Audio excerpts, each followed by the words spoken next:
All right, good morning, everybody. Thank you all so much for coming out on this late spring, early summer day. I want to recognize our council folks that are here, Bill Hollander, Barbara Sexton-Smith. Thank you guys very much for participating here today and all of your leadership. Good luck here. A big week for the budget, so we're with you. So it was 3 years ago when we gathered to celebrate Louisville being selected as one of the Rockefeller Foundation's 100 Resilient Cities. That was a great day for the city, and wonderful that we were able to join this cohort of 100 global cities that are focusing so intently on resilience, on climate, introducing our new aspects around human resilience as well. So anytime you're in the 100 best of the world, we feel good about that. And so we look back on that very fondly, and then all of the work that you all have done between now and then, resulting in the report today, has really been phenomenal in terms of the impact that it is having and will have on our community. So I want to thank you all very much, and you're about ready to see a lot of the fruits of your labor here today. So today, I'm excited to be gathered again for the release now of the Resilient Louisville strategy that you all have worked so hard on. Resilient Louisville is the culmination of our work to further cultivate partnerships and develop actions that increase the resilience here in our great city. And I think it's really appropriate. We're going to have a little Muhammad Ali theme as I speak here for the next minute or two. It's really appropriate to do this right on the tail of Ali Week, where we honored Muhammad Ali and all that he represented, because I think it's fair to say that the champ shook up the world with the resilience that he showed throughout his life, both as an athlete, a civil rights leader, and certainly as a global humanitarian. And he cultivated that resilience by something we talk about all the time, by putting in what he called the road work. And the road work as a boxer is your first workout of the day. And the champ would always say, when people said how pretty he was and how brave he was and how strong he was, he just said they never talked about the road work. And he said, I was all of those things because I got up before anybody else got up, and I put in my first workout, the first road work, before anybody else got out of bed. It was simple as that. So that road work of training and building and strength and endurance and listening and having ambitious goals is all part of certainly what he did, and part of what we're trying to do as well, as he provides a role model for all kinds of people and for our community as well, because our goal, as you all know, is to be a more resilient city, a more compassionate city, a city where everyone feels like they have a chance to optimize their human potential. And cultivating resilience is a huge, huge part of that goal, because we know there's challenges coming our way. We know that there'll be setbacks coming our way, and we have to be prepared for that future, where, again, we know that everything is changing at a pace that none of us have seen in our lifetime in terms of our economy, technology, certainly our climate. And being ready to adapt to that and have the social muscle in place and the intellectual firepower in place and the plan in place is certainly what resilience is all about. And so we know we're going to face these tough challenges, so we got to be prepared. And we do that by looking ahead. And where do we see our opportunities and where do we see our challenges? So when you step back here for a moment and take a look at the city, we know that our overall economy is vibrant, overall economy. Certainly it's benefiting those at the top 20% the most, while those in the middle struggle to stay even, and low-income folks, frankly, are not keeping up with what's going on with the macro forces, both politically and economically, in our country, in our city. And so that's kind of hard for people to grasp unless you are one of those that fighting. But when you look at our city, we've had 80,000 new jobs, about $14 billion in capital construction, almost 3,000 new businesses, and the investments all over the city. Not everybody is benefiting from that. So while we can be proud of the big picture, and we are, and we trumpet this, and this is not unique to the city of Louisville, we've got to do more to make sure that our city is looking forward in an equitable manner so everybody feels like they are connected to a bright and hopeful future. So when we look at the potential shocks and stressors and challenges that you guys did, there's things that we know that are out there. How are we going to deal with them is the question.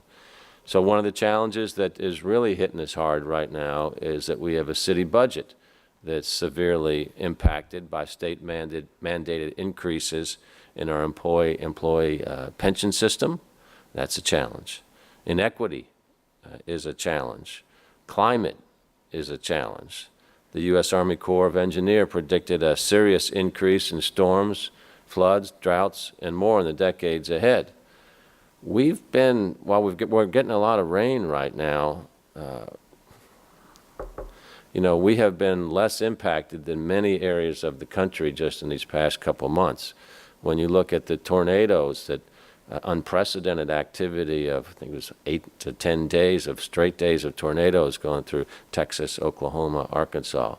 When you think about, and the earthquakes that were taking place in Oklahoma, when you think about the severe flooding that was taking place and how it's impacted the farmers in Omaha and Nebraska, and rendering their fields basically unplowable. I mean, the question is, how are they going to be able to respond? You put that on top of a shock like a tariff situation that's taken place. You have many of our huge family farms in the mid part of our country that are closing and going out of business, basically. Tremendous stressors there. So we see more water here, and the question is, how are we going to respond? But imagine if we were in the middle of that tornado belt that happened just a few states west of us. So when you think about budget, we can hopefully impact that. Part of it is having our citizens saying we want to participate more in our budget challenges and sending that voice through to the Metro Council. When we think about how we can impact our relationship with state government, we know that one of our challenges is that they kind of have authority over telling us what to do, but we don't have many tools to then react to it. That means we have to mobilize as citizens so that we can change what that relationship looks like at the state government level. As it relates to climate, we're going to be maintaining and growing our ties to the global sustainability community by aligning the visions in this document we're releasing today with the United Nations Sustainable Development Goals. We have been doing that. We're going to continue to do that. We'll do more.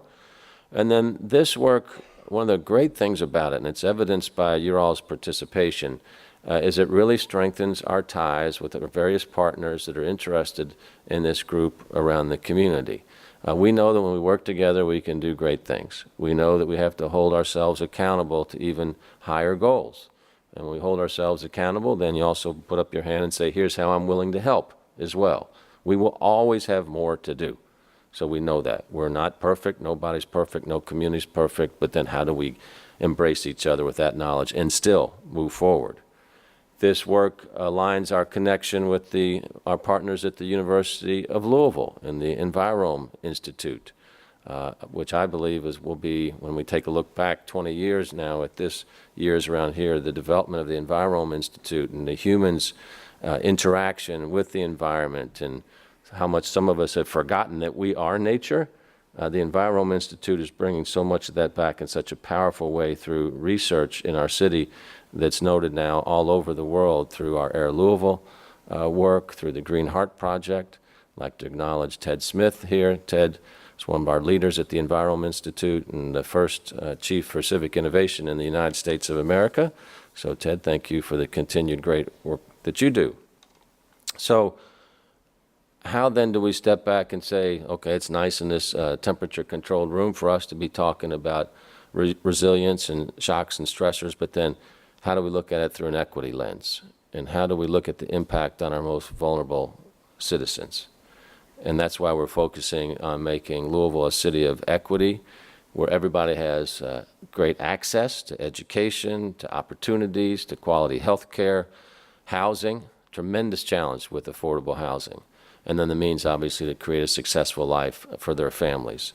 So the resilience process reinforced the goals that we're working on through the work of our strategic plan.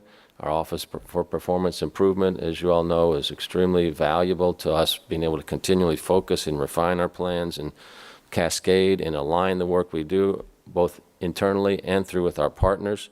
So this plan put like a whole turbocharge on that existing plan with depth and details and partnerships as well. So it gives us a really great concrete blueprint for all the works that we're going to do to build a more resilient Louisville. So resilience, equity, compassion, and the trust we're working to build between our citizens and city government and amongst our communities obviously is going to make us a city that's even more positioned to win in the future. And that's our ambitious goal, so we can create more opportunity for everyone while we build a great sustainable environment as well. So I want to say some thank yous here before I hand this off. I'm very, very grateful to the members of the Louisville Resilience Steering Committee. Many of you all in this room put in many hours on something like this. And when you go through projects like that, sometimes you ask yourself, is this really going to make a difference on what we're doing? Your all's work could not be more timely in terms of its relevance and its importance to where we are as a city and where we are as a country as well. So I really want to say thank you for this. This is what we call citizenship work, right? Doing something for which you expect nothing in return other than to have a greater city and being able to live in a democracy. So thank you all very much. Let's everybody give yourself a round of applause.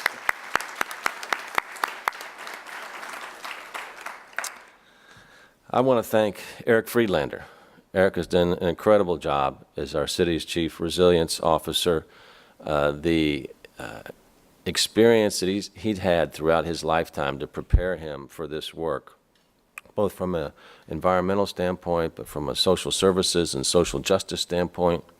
When we talk about human resilience, I don't know how we could have found anybody more capable to run this effort for us. So Eric, I want to thank you very much for your good work.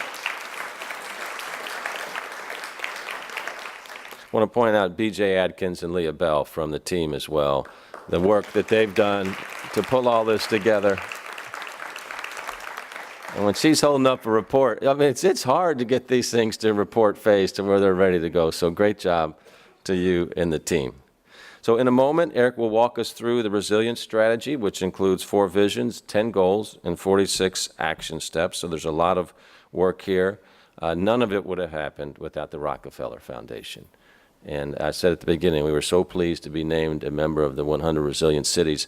But a lot of funding goes into this, and it takes a lot of foresight from a great foundation like Rockefeller to identify good cities to work with on this project, but then also to have the resources to apply to this so we could pull together all of you all so many different times and then develop what's going to be one of the best reports in the world as it relates to resilience. So Corinne Letourneau is here from 100 Resilient Cities. So Corinne, I want to thank you so much on behalf of the city to the Rockefeller Foundation, and just couldn't be more pleased with the work product here today and what's going to happen. So please welcome Corinne Letourneau.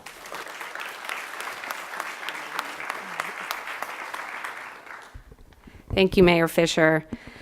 It's such an honor to be here and celebrate the launch of Resilient Louisville, the city's comprehensive resilience strategy, and 100 Resilient Cities' 63rd resilience strategy around the world. We all know that Resilient Louisville would not happen without bold leadership, so I would like to first and foremost thank Mayor Greg Fisher and Chief Resilience Officer Eric Friedlander for their vision and ability to truly bring community voice into the process. I'd also like to thank some other key change agents in the room. This might be repetitive, apologies, but I think us at 100 RC want to thank them as well. The current and former team members in the Department of Resilience and Community Services, BJ Atkins, Leah Bell, and Devon Hankins. The dedication of the core team, the Discovery Area Working Groups, and the Resilience Steering Committee. Ellen Hessen and Katie Dalinger for their leadership and partnership, and in Katie's case, the tremendous effort launching the partnership with 100 Resilient Cities. Not easy. The Louisville leadership team, including the support of Kelly Watson, Mary Ellen Weiderwall, and Darrow Mott. Carmen Moreno Rivera as well. And finally, the hard work of Louisville's strategy partner, Perkins & Will, led by Jessica Flores, who is here today. Louisville is one of nearly 100 cities across the world who have embarked on creating a holistic urban resilience strategy to better prepare the city to survive, adapt, and thrive, no matter what chronic stresses or acute shocks they face. And this strategy, Resilient Louisville, truly stands out around the globe because it is the community's strategy.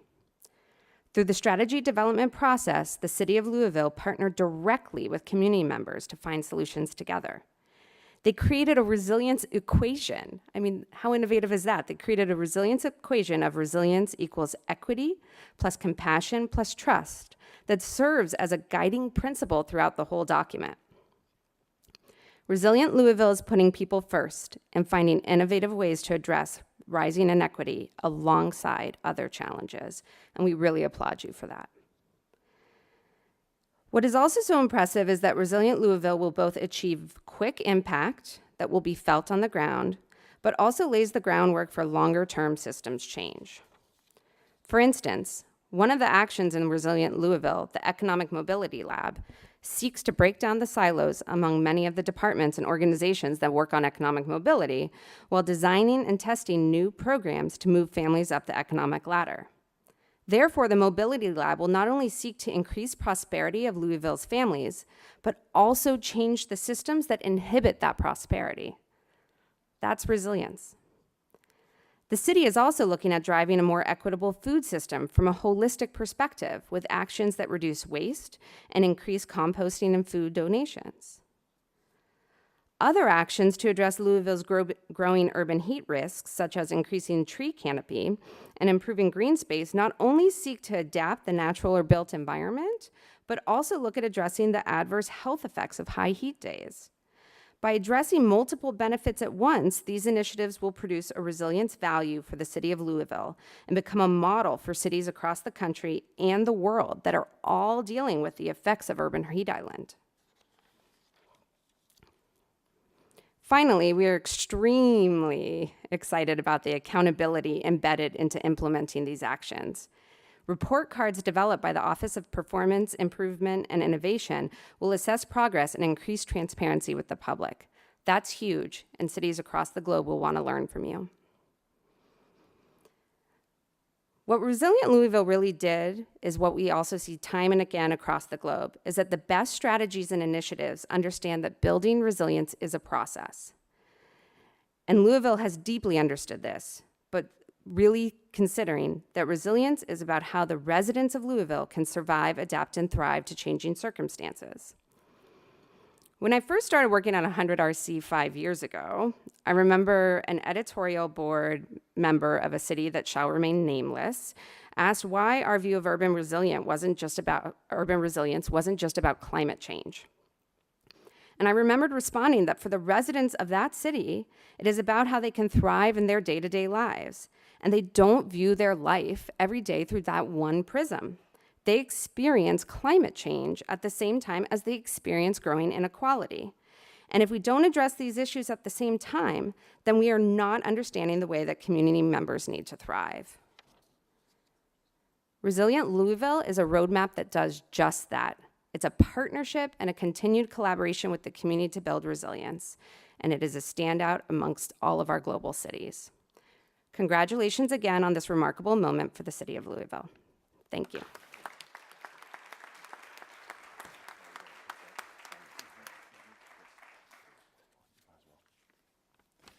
So I always like to begin with gratitude.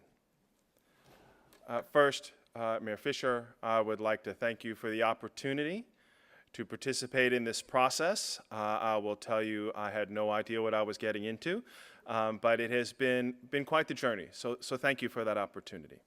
I'd also like to thank the Louisville leadership team, many of whom are here, Mary Ellen, Kelly, Carmen, you all. I would have not been able to do this without your strong support and assistance. I really appreciate that. Katie as well, if you're here. I also would be remiss if I didn't say thank you to BJ, without whom this report wouldn't be done, and Jessica, ditto, not possible without you two. You all are awesome. In the words of Dara Mott, thank you very much. So yay. So our process was a long process, and thank you for acknowledging the really intentional community engagement that we went through. We had some unique pieces. We had a core team of members across Louisville Metro departments. Many of you are here, if you'd raise your hands. Excellent. So that team Metro government employees taking time out from their day every week for a couple of hours for, it felt like 2 years, I think we're close to that, to talk about what it is and how we wanted to proceed. That group came up with that we needed a steering committee, and we needed a steering committee a little different than what was normal in 100 Resilient Cities, because we had the Louisville leadership team, because we had the core team, very heavy government involvement. Our steering committee didn't have anyone from government on it. That's, I think, fairly unique within the 100 Resilient Cities system. And our steering committee really did a lot of work. We also got together, met different places across the city, from the Farnsley Mormon Landing to Chef's Space to all across Jefferson County, to make sure that we were experiencing different areas, experiencing different neighborhoods. And so I think that that helped inspire us to think broadly about what we needed to do within the city, as well as then thousands of Louisvillians who participated either through online surveys, one-on-one interviews. We had a tremendous outpouring of interest. And I think the strength of the process, if we can move the next one, is that any Louisvillian would look at what these shocks and stresses are and go, yeah, that's about right. And that's what this process is designed to do, and did very well for us. I think as we look and we think about those things that we are most concerned about here in Louisville, this is pretty much sums up what we think. We had an agenda setting workshop. Most of these were there. Subsequent interviews, subsequent meetings really confirmed what we felt at the agenda setting workshop, and we added a few more. But again, nothing that should be surprising to any of us, because what we were talking about had to do with the understanding that it's the most vulnerable among us who are most impacted by shocks and stresses that we may face as a city. Those are the populations that recover the slowest. Those are the populations that get hit the hardest. So with that, we came to an understanding, and it's starting to be evidence-based. It's more rural-based right now than urban-based. But the understanding is, the more interconnected we are as a community, the more resilient we are, given any other measures. And we know this in Louisville. We knew this in Louisville, and we were able to call it out through multiple engagements. So the good news also about this is, as we looked at issues across the working groups that came together every Monday at the main library over 3 months, we became aware of lots of the things that we were concerned about. There were some plans already in place. The mayor's strategic plan, which I'll get to in a moment, other community plans. We realized that a lot of things that we were working on and a lot of the issues that we were identifying in those work groups were exactly the issues that other folks were trying to work on in our community. So we tried to look at that and funnel that together. And at the start of this process, I was always asked, well, what is resilience? What does that mean? What does it mean for Louisville? What on earth is resilience? And so we can finally answer that. And this is what came back loud and clear from our community, that Louisville's resilience is only equal to our equity, our compassion, and our trust. Using equity and compassion to build trust. So everything in this plan, all the visions, all the goals, all the actions, support either building greater equity, greater compassion, and leading to greater trust. We know this. The mayor has set out a compassionate Louisville aspirational goal. We like to beat ourselves up when we don't make it, but it still is our aspirational goal.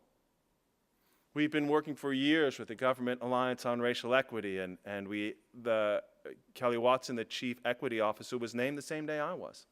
We've always recognized the importance of equity and this came loud and clear through lots of focus groups. I like to say from the Urban League to the Junior League, equity was an important piece for Louisville.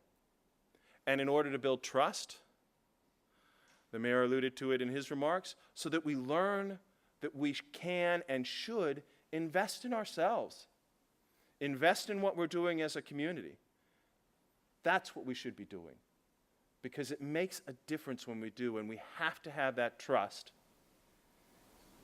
in order to make sure, in order to feel comfortable, in order for our community to say, yes, we are worth it. We are worth making investments in ourselves. So briefly about the mayor's strategic plan and how it fits in, because I think it's important to note, even with 100 resilient cities, perhaps leaving us in July, and we'll see, and I'm sorry, but you all have been great partners with us. This plan has to live on, and it has to live on in a way that makes sense for our community. As we looked at our discovery areas, as we looked at what we know we needed to work on in Louisville, it became very apparent that what we were working on is what we needed to work on, and the mayor's strategic plan provided an excellent platform, an excellent way to graft resilience to Louisville in a way that's real, and in a way that's ongoing, and in a way that we are going to implement. So the mayor had 5 pillars: equity, compassion, resilience. We took that pillar and moved it to the top. Everything in this plan needs to move us in that direction. So we elevated that as our North Star, as our guiding star. This is what we are working towards. It's aspirational. It's something that we'll need to work on all the time. Then we aligned the visions to the other 4 pillars. Lifelong learning. We kind of shortened that to learn. Safe and healthy city, a place where we all want to live. A vibrant economy, a place that's going to thrive. And finally, we tinkered the last one. Mayor, I'm a little sorry about that. We talked about governmental excellence and operational excellence. And what we felt was that we needed to be innovative and excellent at civic engagement and making sure that our community knows and understands and is bought in and participates throughout this entire document and throughout this entire process. We need to continue that. And as I said, it was as we went through the process, we realized that many of the things we were being asked to work on by our work groups, we were trying to do. So we've got to work across that communication gap so that our community knows this is important to us. And hopefully, through this plan, we'll help reinforce that.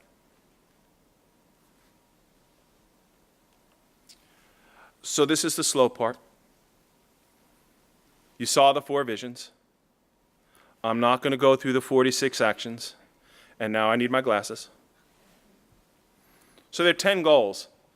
And again, I hope this resonates with you. Under the goal for lifelong learning, for learning, we talk about equitable educational attainment for everyone in our community. When we talked about low-performing schools, we were more focused on the inequitable outcomes that we have across the community. We also talk about attracting, retaining, and developing our workforce of the future.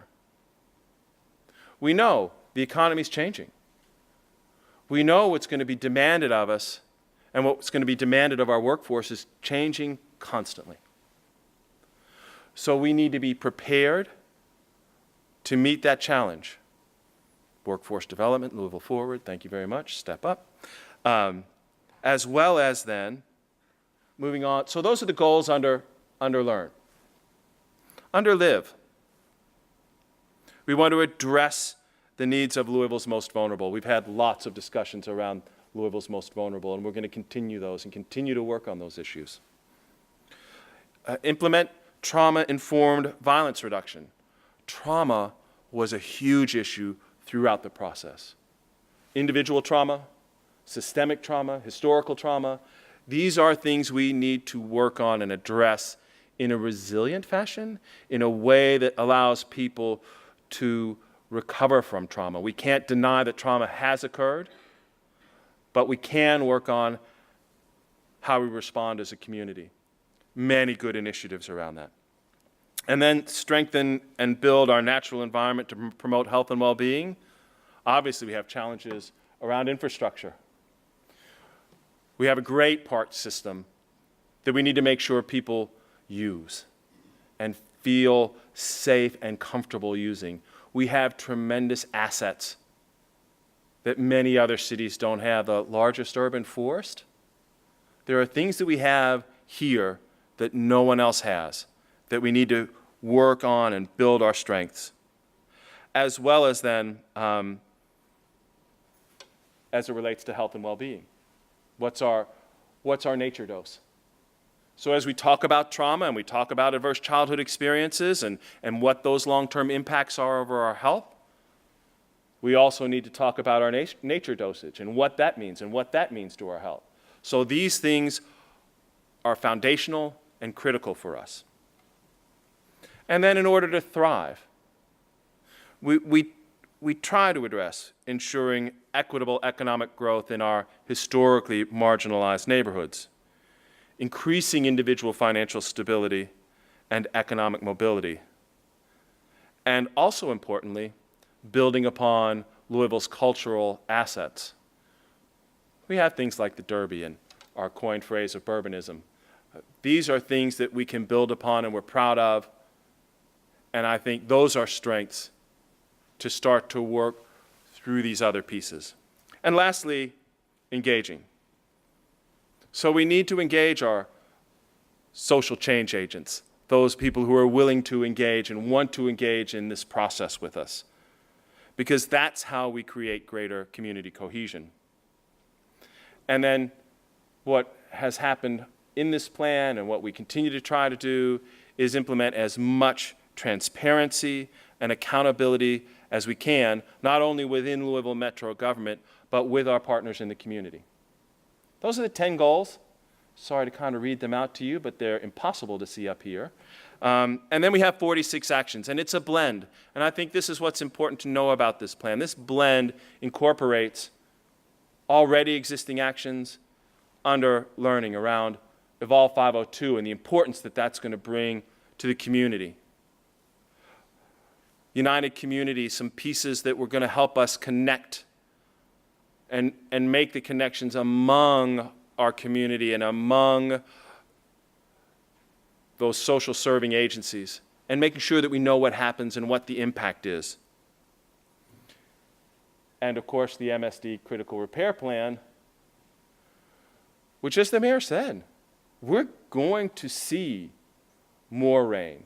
We're going to see more floods. We are going to see many more challenges here around our infrastructure, and we need to figure out then how we can trust each other enough to mimic what folks did 100 years ago and make the investment to keep ourselves safe and healthy as a city. We also, of course, have some Louisville-centric plans, like Lean Into Louisville, as well as our climate adaptation plan and Move Louisville. Those are all also a part of this plan. And then a couple of new pieces that were alluded to. Some around economic mobility. I'm happy to say I stole that from Boston, almost wholesale. Thank Boston. As well as then, let's talk about things like, and work on things like environmental justice. These are pieces that we need to work on together and understand together within the context of being a resilient community. Well, we're off. Okay, excellent. The other piece then, if we get back up, is our link to the UN Sustainable Development Goals, because those goals link us and continue to link this plan to a worldwide community. the University of Louisville, through the Environment Institute, really has been helping us lead Louisville's efforts in how we link to those sustainable development goals. We've taken all of the visions, all of the mayor's pillars, and affinitized them to the UN Sustainable Development Goals. This means that those goals are a part of the resilience plan and are a part of the mayor's strategic plan. I think the knitting together of the thinking globally and acting locally is a very important piece of this plan and cannot be oversold. And this is a way that we continue to work on sustainable issues together. It's a way that we measure ourselves against other cities. Other cities are bringing these into their plans. And we're sort of towards the front end of it, because we're still developing the measures for how a city might measure these. But this means we will participate in that measurement, and we will be a part of that measurement. And even if 100 Resilient Cities is not along for the ride on this, we're still along for a worldwide ride as we relate to these sustainable development goals. So, moving forward. As you heard, a lot of this now is going to be aligned with the mayor's strategic plan. I look forward to partnering with Carmen and OPI as we look to how we implement, how we come up with measures, how we share that with the community, how we come up with innovative community engagement. Thank you, Carmen. Did you know you were signing up for all that? This is embedded in a way that will keep moving forward and is then embedded. It's not a separate plan. It wouldn't work as a separate plan. This only works as a plan for Louisville that works as a part of our whole planning process. So thank you. Another example, we have the trauma-informed community that's being implemented by the Office of Safe and Healthy Neighborhood. Again, trauma is a theme through all of this. How we work with trauma, and that they will learn from what we learned from our work groups that looked at trauma. We're going to be able to share that information and that data with them and that work with them to further their goal of making us a trauma-informed community. Trauma is at the root of a lot of our issues. So, we join these folks. I don't think there's 66 up there, but we join these folks as a part of a worldwide movement. No matter what happens, part of a worldwide movement that is tied locally to what we're going to work on together. And I just want to say, I really look forward to that process. This has been a long process. This community has done a great deal of work together.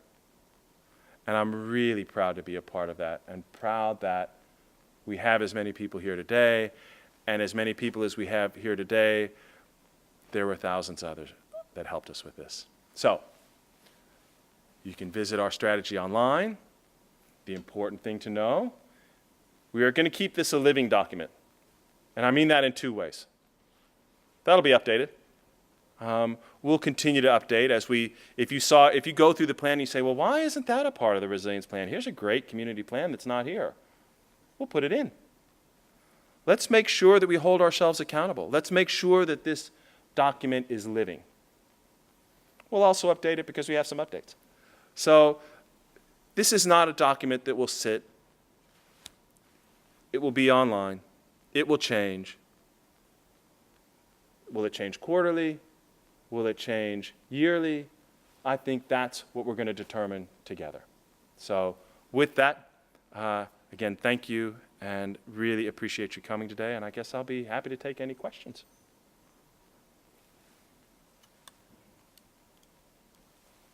Yes. Oh.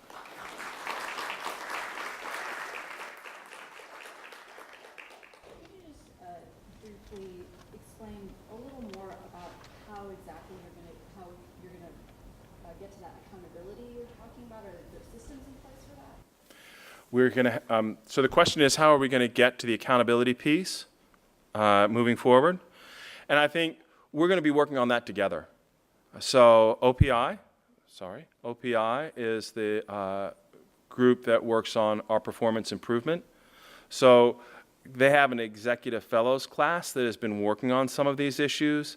And as we roll this out, we're going to have very specific accountability measures that we are developing. Part of them reside within the UN Sustainable Development Goals. In the front of each of the visions and goals, you'll see some of the targets from the mayor's plan, the strategic plan. So all of these pieces, we have measures in place that we're going to be holding ourselves accountable to. And then we'll need to work on what those community measures are, because we're all going to need to agree on them. And the other good piece about this, as evidenced by the people here, when we asked the question of our steering committee and work groups if they were willing to participate with us into the future, they all said yes, almost all. And so we're going to hold ourselves to that and make sure that we continue to report this plan as we move forward. And just a quick follow-up, since you did say it's going to be a living document and there will be updates, how frequently can we expect the accountability updates? I don't have the answer to that question today. I think we're going to work that out as we move forward. Thank you.